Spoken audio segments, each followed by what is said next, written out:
আপনারা দেখছেন সিএম বাংলা, নিরন্তর বাংলার মুখ। This channel does not promote any violent, harmful, or illegal activities. All content provided by this channel is meant for an educational purpose only. রবিবার বিকেলে নবদ্বীপ পুরসভার ৮ নম্বর ওয়ার্ডে রানীরঘাটে স্নান করতে নেমে তলিয়ে যাওয়া এক কিশোর সন্ন্যাসীর খোঁজে গঙ্গার বুকে তল্লাশি শুরু করল নবদ্বীপ থানার পুলিশ ও জেলা বিপর্যয় মোকাবিলা বাহিনীর কুইক রেসপন্স টিমের সদস্যরা। ডুবুরি নামিয়ে ঘাটের বিভিন্ন জায়গায় তল্লাশি চালানো হয়। পরে স্পিড বোটে গৌরাঙ্গ সেতু পর্যন্ত তল্লাশি চালান সদস্যরা। যদিও এখনও পর্যন্ত খোঁজ পাওয়া যায়নি নিখোঁজ কিশোর জয় সরকার ওরফে জগন্নাথ দাসের। এদিকে দুর্ঘটনার খবর পেয়ে বছর 16 নিখোঁজ কিশোরের পরিবার কোচবিহার থেকে আজ রাতে রওনা দেবেন বলে জানা গেছে।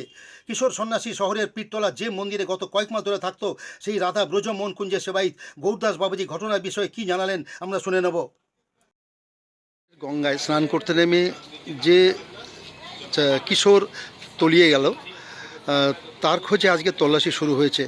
আপনার মন্দিরে থাকতো, কি নাম মন্দিরের? মন্দিরের নাম রাধা ব্রজমোহন কুঞ্জ, ঠিকানা কোনটা? পীরতলা, নবদ্বীপ, নদিয়া। ছেলেটি কত বছর ধরে থাকতো এখানে?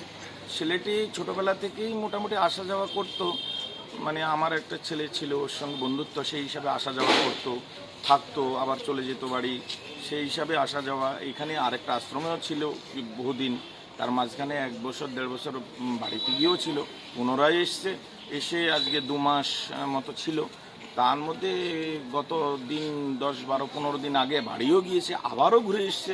বাড়ি কোথায়? বাড়ি হলো দিনহাটাতে, কোচবিহার দিনহাটাতে। সেখান থেকে ঘুরে এসেছে আজকে 5-6 দিন হবে। সে এসে মানে আশ্রমেই আছে। পরশুদিন গঙ্গায় স্নান করতে এসছে বিকালবেলায়। প্রায় দিনে আসে, কোনো দিন বলে আসে, কোনো দিন বলে আসে না যে গঙ্গায় যাচ্ছি। বিকালবেলায় স্নানে আসে, তেমনি কালকেও স্নান এসছে। কালকে রাধাষ্টমী ব্রত করেছে, মন্দিরে পূজা অর্চনা করেছে, তারপরে প্রসাদ পেয়ে আমি 3:30 পর্যন্ত দেখেছি মন্দিরে আর রয়েছে। তারপর আমি একটু বিশ্রামে গেলাম, তারপরে ও বেরিয়ে এসছে। আর যখন 6:30-6:30টার দিকে আমরা এখান থেকে খবর পেলাম যে কে গঙ্গায় তলিয়ে গেছে।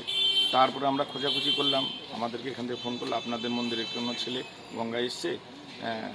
আমি বললাম যে কে যাবে। আমি তাড়াতাড়ি করে ওর রুমে গিয়ে খোঁজাখুঁজি দেখলাম ও নেই। তারপরে আমি থানায় গেলাম, ওর জুতা, ওর উড়ানি কাঁধের একটা উত্তরীয় ছিল, সেটা গঙ্গার ঘাটে রয়েছে। গঙ্গার ঘাট থেকে থানায় নিয়ে গেছে, সেই হিসাবে গেস করলাম। এবং কালকে থেকে আজ পর্যন্ত নাই গেস করলাম যে ওই গঙ্গায় স্নান করতে গিয়ে। ওর নাম কি? ওর নাম হচ্ছে জয় সরকার ওরফে জগন্নাথ দাস। আপনার নাম?